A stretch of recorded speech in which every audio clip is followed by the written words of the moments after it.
18 ذی الحج کے دن بہت عظمت اور بزرگواری کا دن ہے، بہت عظیم دن ہے، اور یہ وہ دن ہے کہ جس دن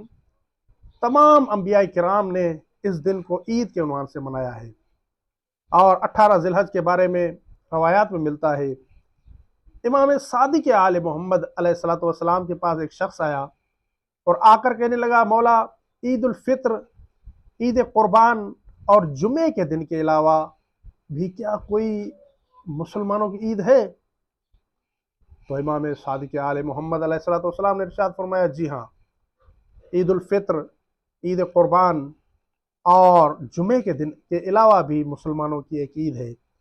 اور اس کی عظمت بہت زیادہ ہے، بہت عظمت والا دن ہے وہ، اور وہ مسلمانوں کی عید ہے۔ راوی نے کہا، مولا وہ کون سا دن ہے کہ جس کی اتنی عظمت ہے، وہ عید کا دن ہے؟ تو امام علیہ السلام نے ارشاد فرمایا، وہ دن کہ جس دن رسول اللہ نے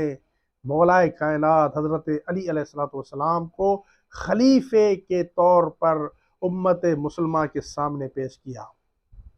اور فرمایا، من کنت مولا ہو فہذا علی مولا، جس کا میں مولا ہوں اس کے یہ علی مولا ہے۔ اور پھر امام نے فرمایا، وہ 18 ذی الحج کا دن تھا، یہ عید غدیر کا دن ہے۔ راوی نے کہا، مولا اس دن کے اعمال کیا ہیں، کون سا عمل ہمیں اس دن کرنا چاہیے؟ تو امام صادق آل محمد علیہ السلام نے ارشاد فرمایا کہ اس دن روزہ رکھا کرو، اس دن اللہ تعالیٰ کی عبادت کیا کرو، اور کثرت سے محمد و آل محمد پر درود بھیجا کرو۔ تو اتنی عظمت ہے عزیز دوستو 18 ذی الحج کے دن کی۔ اس دن مومنین کو عید کے عنوان سے منانا چاہیے،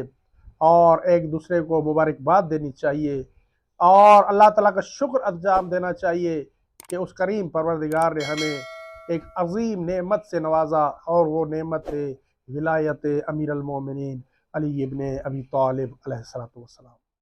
اگر ہماری یہ ویڈیو آپ کے لیے ہیلپ فل رہی ہے تو ہمارے چینل کو سبسکرائب کر لیں اور ویڈیو کو لائک بھی کر دیں، تاکہ ہمیں اس جیسی اور ویڈیو بنانے کے لیے موٹیویشن